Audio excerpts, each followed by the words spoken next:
Isa pong magandang gabi sa inyong lahat mga kaibigan. Kumusta po kayo?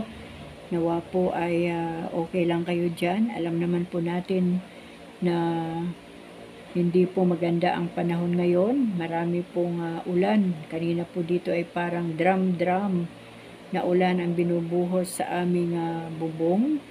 Kaya nagkaroon po ng bara ang mga drainage at talagang nakakatakot pag-isipin. Kamusta po ang inyong kalagayan sa aking mga kababayan sa Udyungan, Romblon? Dahil ako po ay tubong Romblon, Sibuyan Island. Inuulan po ang aming mga lugar ngayon. Nawa po ay nasa mabuting kalagayan lang kayo, mga kababayan ko. At sa lahat po ng dinadaanan ng ulan o yung mga nakakaranas ng ulan ngayon, ingat po tayo palagi mga kaibigan. Wala po talaga tayong magagawa kapag kalikasan na po ang nagbabago ng mood.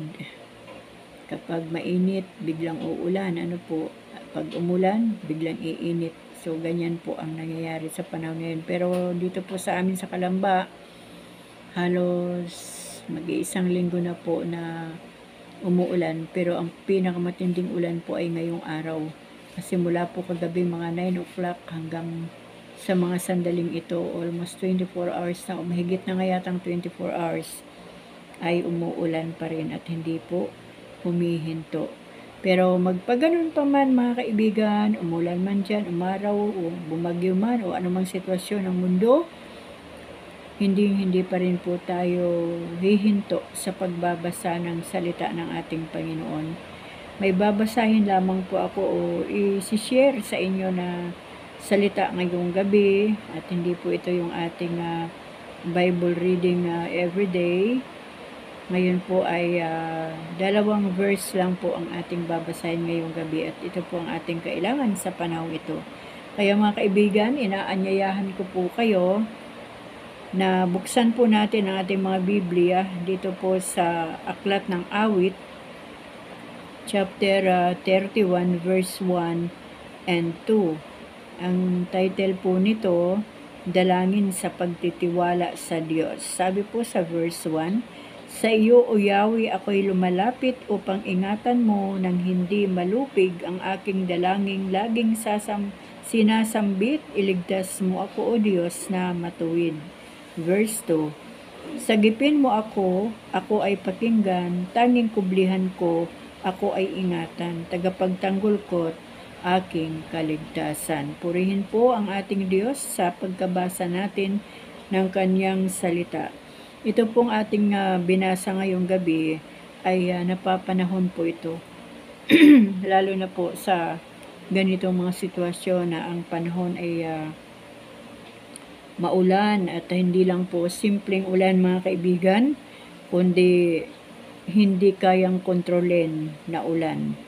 Na talagang hanggat bumubuhos ang ulan, yung mga tubig naman ay kung saan-saan pumupunta. At maliban po sa ulan na ating nararanasan dito sa Pilipinas, andyan din po yung ating mga pagsubok sa buhay, yung ating mga kalagayan sa buhay, mga suliranin, mga problema sa pamilya, at sa kung ano pang mga bagay sa ating buhay mga kaibigan. Ngunit wala po tayong ibang ginagawa, di po ba? Kapag tayo po ay nasa sitwasyon na para bang mahirap at hindi natin kaya, wala po tayong ibang nilalapitan, kundi ang ating Panginoon. Ako po ay, bago po ako lumapit sa mga tao, wala po akong ibang uunahin na lalapitan kundi ang ating Diyos. Dahil bago man po ako lumapit sa isang tao ay pinapanalangin ko na po yan sa Panginoon kung kalooban ba niya na ako ay lumapit sa tao. Kaya yan po ang kagandahan lang kapag tayo lumalapit sa Panginoon. Kasi siya po ang nakakaalam ng ating kalagayan, siya din po ang nakakaalam ng ating damdamin, at siya din po ang nakakaalam kung sino ang tao ang ipapadala niya sa atin o kaya lalapitan natin. Kaya Wala po tayong ibang gagawin at uunahin kundi ang lumapit sa Panginoon dahil ang Diyos po ang nag-iingat sa atin at hindi po tayo natatalo ng kahit anumang suliranin sa buhay. Kumbaga hindi tayo kayang lupigin ng mga sitwasyon ng ating di pinagdadaanan. Kaya yun po ang kagandahan kapag tayo po ay marunong manalangin at marunong lumapit sa Panginoon ng may pagpapakumbaba. Talagang ang pag-iingat ng Diyos ay doon sa kanyang mga anak. Dahil ang Diyos po natin ay makapangyarihan, ang Diyos po natin ay matuwid. Siya po ay banal, siya po ang may-ari ng buhay, siya po ang may kontrol ng lahat ng sitwasyon. Kaya kapag tayo po ay nakakaranas ng mga parang medyo nakakatakot na sitwasyon, alam niyo mga kaibigan kanina, dahil nga po itong sitwasyon ng aming mga drainage dito sa subdivision na to ay maraming problema. So kapag bumabara po yung mga drainage, ay hindi po makadalo yung mga tubig mula po sa mga bahay. Ibig sabihin, nagbabara din. So, talagang kanina po ay bumabaha na dito po sa aming bahay. Pero salamat sa Panginoon kasi andoon pa rin yung self-control na hindi po tayo naiinis, hindi po tayo natatakot, kundi ako po ay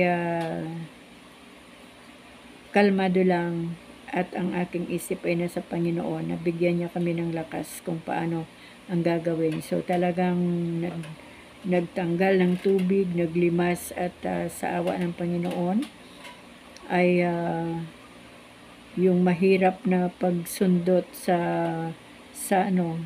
butas papuntang drainage na barado. Salamat sa Diyos at natapos din, dumaloy din uli ang tubig. Pero pag tayo po ay nainis, tiyak po na hindi po natin magagawa ng maayos ang ating ginagawa. So, yun, kumbaga kahit sa mga ganong sitwasyon, ayan doon po yung ating dalangin na sana lang yung dulo ng hose na aming ginamit para ipasok doon sa butas ay umigi at yun. Salamat sa Panginoon, umukay naman at yung aking manugang ay natanggal naman ang mga tubig doon sa kanilang loob ng kanilang kwarto dahil sila ay nasa area ng garahe, doon po sila gumawa ng kwarto nila. So, yun lang, kumbaga minsan sa mga ganyang bagay ay sinusubukan tayo ng Panginoon kung hanggang saan yung ating pasensya. Yan. Pero salamat sa Diyos kasi meron tayong Panginoon na nagbibigay ng wisdom kung anong gagawin natin sa gitna ng mga ganong sitwasyon.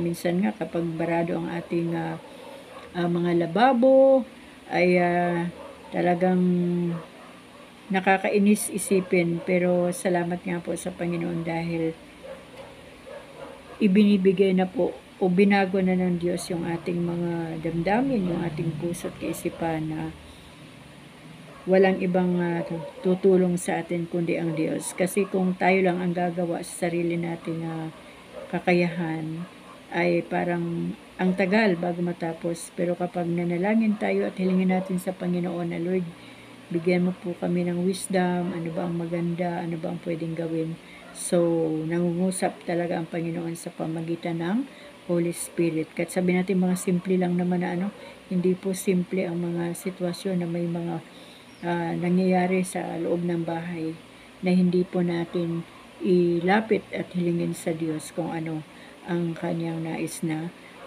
itulong sa atin. Kaya sabi nga po dito, iligtas mo ako, O Diyos, na matuwid. Yan, ang Diyos po natin talaga ay matuwid. At sabi po sa verse 2, sagipin mo ako ay pakinggan, tanging kublihan ko, ako ay ingatan, tagapagtanggol ko't aking kaligtasan. Yan. Ako man po kapag nanalangin ay nababanggit ko din yung salitang, Panginoon, dinggin mo naman ako sa oras na ito. Kasi kailangan din po natin talagang banggitin yung salitang yun na dinggin mo naman ako. Kasi ang nais ng Diyos yung kababaan ng ating loob. Hindi naman pwede na Panginoon, alam mo naman, ang mga ganong design ng panalangin. Di po ba may mga panalangin na hindi ko na pakakahabain pa Panginoon kasi alam mo naman ang aming kalagayan. Pero depende po yun sa tono ng ating salita. Dahil kapag ang ating puso ay marunong magpakumbaba sa Diyos, nandoon din po yung tono ng ating salita na may kababaang loob din. Ano po, yung hindi natin inuutusan ang Diyos na bilisan mo na, gawin mo na ito, kundi ang ating sinasabi sa Panginoon ay Lord, pakinggan niyo naman po itong aking dalangin. At syempre, bago tayo manalangin, ay naroon po yung ating paghingi ng tawad sa Diyos. Dahil kapag hindi tayo humingi ng tawad sa Diyos at nanatili yung kasalanan na yan pa po ang nagiging hadlang upang hindi dinggin ng Panginoon ang ating dalangin. Alam niyo po, kapag dumadating po sa punto na ako ay nakakaranas ng atake na halos hindi ka makahinga, talagang kahit humihingal ako, ay naroon yung aking panalangin sa Diyos na Lord, alam ko naman na sa oras na ito, ikaw ay nariyan, nakatingin ka sa akin, at alam ko din na ikaw ang may control ng aking hininga, ang heartbeat ng aking puso. Pero Panginoon, sa oras na ito, ako po ay lumalapit sa iyo, O Diyos, na kailangan ko po ang tulong mo. Tulungan mo naman ako, Lord. Alisin mo naman yung kung anumang bara ng aking puso, kung bakit ako hinihingal at ang aking puso ay kumakabog. Tanggalin mo naman ito, Lord. Ibalik mo naman po sa normal para bumalik din po yung normal ng aking paghinga at pakiramdam. Kasi po, nahihirapan po ako. Yan po yung mga prayer ko minsan. Alam po ng Diyos na nahihirapan tayong huminga. Alam po niya yan. Pero kailangan pa rin po nating sabihin sa Kanya na nahihirapan tayo. Yan. Kasi kapag hindi na natin sinabi sa Kanya na nahihirapan tayo, parang ang yabang-yabang ng ating puso. Di po ba mga kaibigan? So kahit alam po ng Diyos yung ating sitwasyon, ay sabihin pa rin po natin sa Kanya ang ating nararanasan. Ano po? Kaya lagi kong sinasabi na Lord, dinggin mo naman ako, bigyan mo naman ako ng pansin, pakinggan nyo naman po ang aking mga dalangin at ang aking mga sinasabi sa iyong harapan sa oras na ito. Kasi ang Diyos lamang po talaga ang ating kublihan, mga kaibigan. Alam niyo po, kapag dumarating po yung mga emergency, yung mga hindi natin inaasahan na mangyayari, ano po, ako lagi ako sa ganyan sa aking physical na katawan. Sabi ko nga po yung aking nararanasan sa aking physical na katawan, wala pong oras yan, walang araw, walang panahon na alam ko na mangyayari. Yan po ay nangyari, yung tulog ako, nakaupo ako, naglalakad ako, may ginagawa ako, masaya ako. Yan po yung mga atake ng puso ko sa mga panahon na aking dinanas. At wala po akong gagawin kundi ang umupo, mag-repent, at makipag-usap sa Panginoon. Yung pagkikipag-usap na naroon yung pagpapakumbaba talaga sa Panginoon. Na gaya ng isang magulang na dinadaing mo ang iyong nararamdaman. So, ang Diyos po natin ay wala pong maikubli sa Kanya. Alam po niya yan, ang tibok ng ating puso. Alam niya ang ating sitwasyon. Alam niya ang ating nararanasan. Pero kailangan pa rin po nating sabihin sa Kanya. Dahil doon po makikita ng Diyos na siya talaga ang ating inaasahan sa buhay at wala nang iba. Siya po ang ating kublihan sa panahon po na tayo ay may mga bagabag, ano po, o kaya may mga tao na iisip ng masama laban sa atin.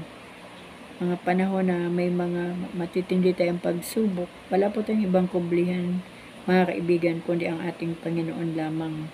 At siya po ang nag-iingat sa atin. Hindi po natin kayang ingatan ng ating sarili, mga kaibigan ko.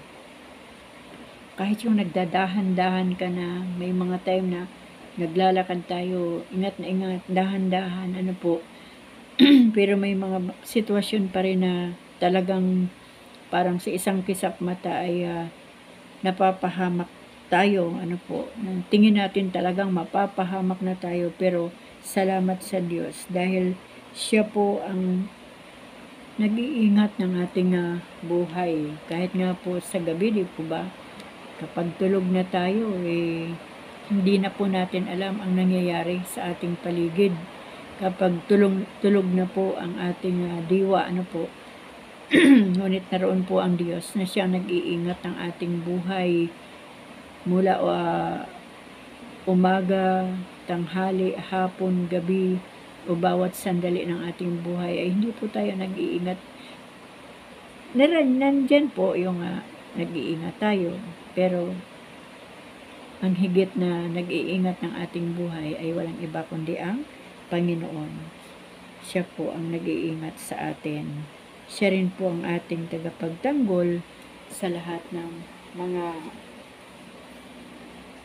sitwasyon na ating nararanasan. Madalas, nararanasan po nating maapi, masaktan, pero kapag tayo po ay dumalangin sa Diyos na Panginoon,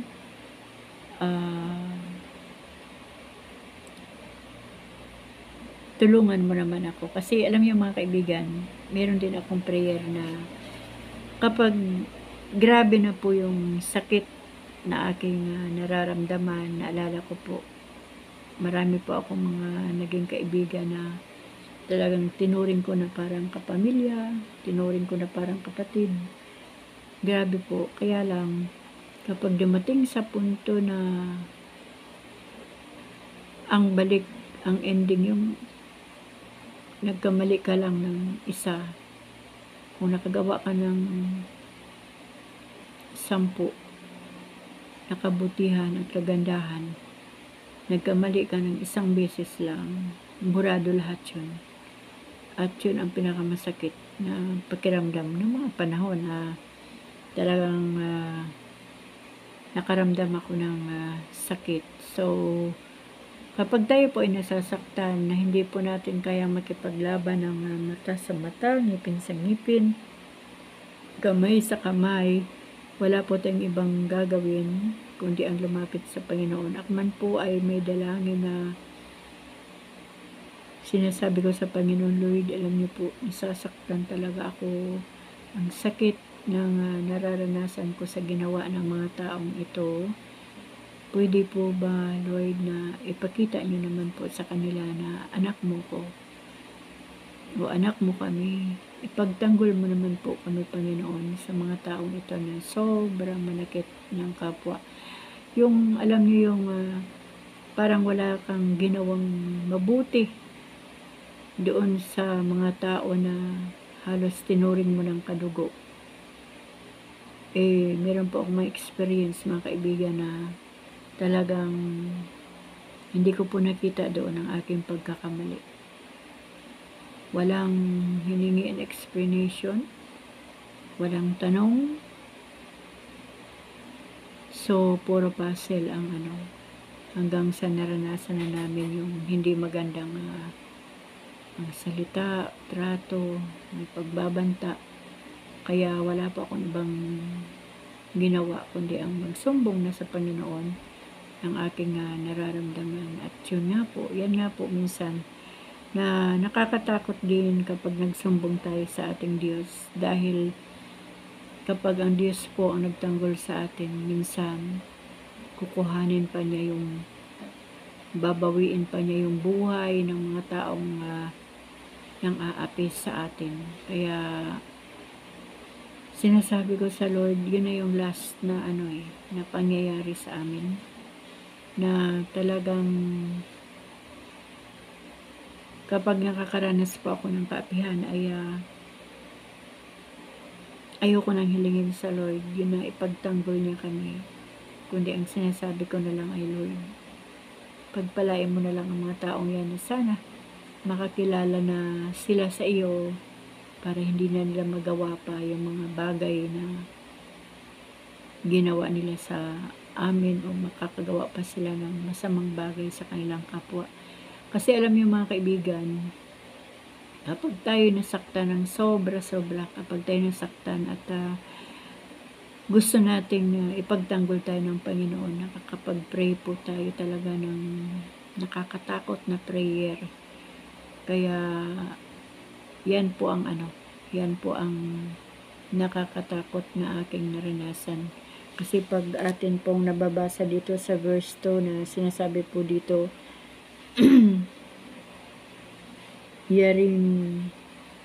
yaring pagpupuri, di ako titigil. Ay, sabi po dito sa verse 2, sagipin mo ako ay pakinggan, tanging kublihan ko, ako ay ingatan, tagapagtanggol ko, aking kaligtasan. Kasi yung word na tagapagtanggol, ibig sabihin, malalim na yun eh. Nasaktan ka na, baka mayroon pang gusto kang patayin, yung mga ganyang salita. Sorry po mga kaibigan sa term. Gusto kang saktan, hindi lang emotional, kundi physically. Kaya, mga panahon na yon, kami lang talaga ng aking anak na bunso ang nandito. At ayoko din namang mag-encounter ng aking pamilya ang mga taong iyon. Kaya, talaga pong ako'y lumuhod na sa Diyos. Iniyakan ko na talaga ang Panginoon, Lord, ipagtanggol mo naman kami. Pagtanggol mo naman kami. Alam niyo mga kaibigan, kapag nasasaktan tayo, nakakapag-pray na po tayo, nakakatakot na prayer para sa mga taong nanakit sa atin. At yun nga po, talagang nagkaroon din po ako ng lesson doon sa sitwasyon na yun. Dahil yung nanakit ay talagang may mga pangyayari na talagang binawi ng Panginoon ang buhay. At hindi lang po yan mga kaibigan, isa. Talagang, alam niyo po, lahat po ng mga taong nanakit ng sobra-sobra sa aking kalooban, na sirain na yung pagkatao mo. Kumbaga wala na nga wala ka nang makitang maganda sa pagkatao mo, sinisira sa mga taong na nakapaligid sa iyo, ay doon po ako talaga na nasasaktan. At yun na mga kaibigan, nakakatakot. Kasi kapag ang Diyos na ang nagtanggol, at sinasabi ko sa Lord, grabe Lord, yun, nawala po sila. Bali, sa 2, 3 na yata, hindi, 4, basta ganun po. Dito po yan sa lugar namin.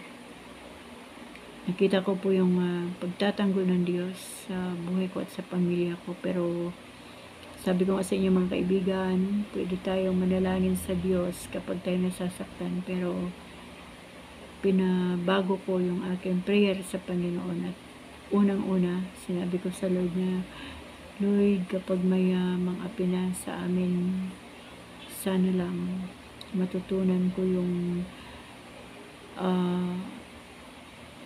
magpatawad agad.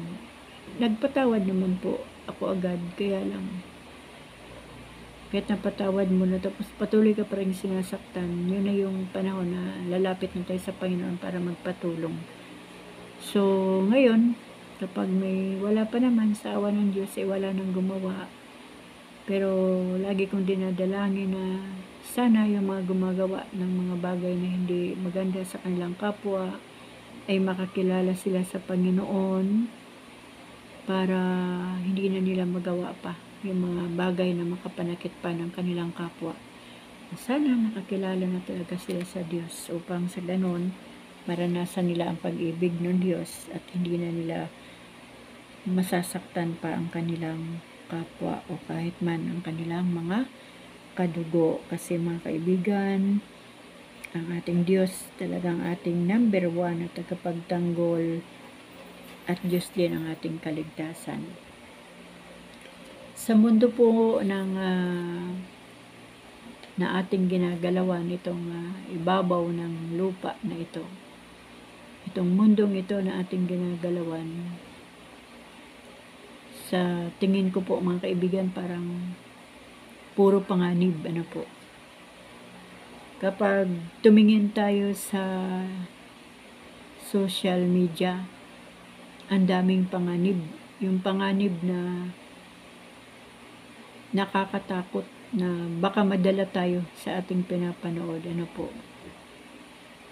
Pwede tayong magalit, pwede tayong makiisa doon sa damdamin ng ating pinapanood, pwede tayong manghusga, pwede tayong manglait.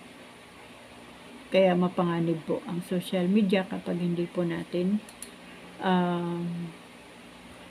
ipakontrol sa Diyos ang ating isipan at ang ating damdamin, ang ating pagkatao. Kaya puro panganib, napakaraming panganib sa social media. Ano pa ba ang mga panganib na nararanasan natin? Yung bawat salita, iniisip natin, nakikita natin, uri ng pamumuhay natin. Nakakatakot kung isipin kasi tayong mga tao marami po tayong kahinaan. So, kung wala po ang salita ng Diyos at ang kapangyarihan ng Diyos na kumikilos sa ating buhay, tiyak po na hindi po tayo makakaranas ng kaligtasan. Talagang mapupunta po ang buhay sa dagat-dagatang apoy ng impyerno kapag ang kaluluwa natin ay manghina. Kapag ang ating buhay ay sunod-sunuran na sa sinasabi ng ating laman, ng ating kaluluwa. Kaya nga po itong kaluluwa natin dapat pakainin ng salita ng Diyos upang tumatag, upang lumakas, at hindi magpasaway. Yan po. Kasi alam niyo po ito si kaluluwa may kahinaan po talaga ito. Kaya kailangan talaga ay apak-apak ito ng Espiritu ng ating Panginoon para hindi po tayo makagawa ng mga bagay na hindi tama o hindi po manganib yung ating mga buhay, ang ating buhay espiritual higit sa lahat. Kaya sa mga panahon ng panganib, takot, kaapihan, sakit, kahirapan, unos man na totoo na gaya ng bagyo o unos man ng buhay, mga kaibigan, wala po tayong ibang gagawin kundi ang lumuhod, lumapit sa Panginoon at humingi ng saklolo sa Diyos. At yung panalangin na may pananampalataya na kapag sinabi natin sa Panginoon na, Lord, tulungan niyo po kami, lakipan lagi ng pananampalataya na talagang naniniwala tayo na tutulungan talaga tayo ng Diyos. Yan, yung walang doubt. Kapag sinabi natin na iligtas mo kami, yung walang doubt na talagang ang Diyos ang magliligtas sa atin. Kaya mga kaibigan, ngayong panahon na kaliwat kanan ang sitwasyon na hindi maganda, hindi mabuti, kaliwat kanan ang kaguluhan, kaliwat kanan ang krimen, kaliwat kanan ang mga ginagawa ng mga tao na hindi tama sa harapan ng ating Diyos. Nandyan yung mga sitwasyon na nakakapanlupaypay pag ating tinignan. Sa panahon ng kawalan, ng kahirapan, wala po tayong ibang gagawin mga kaibigan kundi ang lumapit sa Panginoon at magpasaklulo at maniwala tayo na ang Diyos talaga ang sasaklulo sa atin, tutulong sa atin, magliligtas sa atin, magtatanggol sa atin. At wala nang iba pa. Napansin niyo po ba yung mga binaha ng mga bansa? Wala na pong makapigil ng tubig, di po ba? Yan po yung mga sitwasyon na kahit marami ka pang sasakyan, gaano man kataas ang iyong bahay, gaano man kadami ang iyong pera, ang iyong mga ginto, kapag niloob ng Diyos yung mga unos na yan sa buhay ng mga tao, wala pong magagawang tulong ang mga material na inipon sa mundong ito. Tanging Diyos lang po ang pwedeng lapitan kapag nasa gitna na po ng unos ang tao. Wala na pong ibang malapitan. Dahil kayang paghuhuin ng Panginoon gaano man kataas na building, kayang anurin kahit gaano man katibay ang paggawa ng bahay, kayang salantain ng unos ang buhay ng isang tao. Ayan, mga ibigan, kaya wala po tayong ibang gagawin, kundi ang manalig sa Panginoon, lumapit sa Diyos at humingi ng tulong, manalangin, manalangin, manalangin, dahil wala po tayong ibang sandata sa panahong ito, kundi ang panalangin. Ipanalangin po natin ang ating sarili, panalangin natin ang ating pamilya, asawa, mga anak, mga kapatid, mga pamangkin, kamag-anak. Ipanalangin po natin ang ating mga kababayan, panalangin po natin ang ating mga pinuno sa ating bayan, panalangin po natin ang ating bansa na sana po, Panginoon, ay hindi maranasan ng ating bansa ang nangyari sa ibang bansa. Dahil ang nangyari po ngayon ay kaliwat kanan ng mga pagbaha, tubig ang sumasalanta sa kabuhayan ng mga tao. Grabe, yung bahay na pinag-ipunan, pinagtrabahuan, pinagpaguran para lang makapagpatayo ng tahanan o bahay, sa isang iglap lang ay mawawala. Okay lang po yun, mawala man yung mga bahay na yan, basta ang buhay ay manatili. Pero wala rin po tayong magagawa kapag niloob na rin ng Panginoon na ang buhay ay kanya nang bawiin o kanya nang kuhanin. Lagi kong sinasabi na wala namang problema kung kuhanin ng Panginoon ang buhay na pinahiram niya sa atin kapag tayo po ay ligtas. Dahil hindi naman po makakarating ang isang anak ng Diyos sa kaharian ng ating Panginoon sa kalangitan kung hindi po dadaan sa kamatayan. Kaya ang ipaghanda po natin sa ating mga sarili sa panahon ito, na hindi po natin kontrolado ang panahon, hindi rin po natin kontrolado ang sitwasyon, ang atin pong hilingin sa Panginoon ay maging matatag, matibay ang ating relasyon at pananampalataya sa Kanya, na kung ano man ang nais niyang pahintulutan sa buhay natin ay nakahanda po tayo. Kaya mga kaibigan, muli isa pong magandang gabi sa inyong lahat.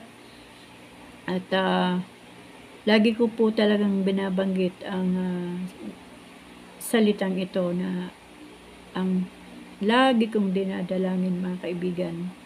Hindi ko man po kayo kilala.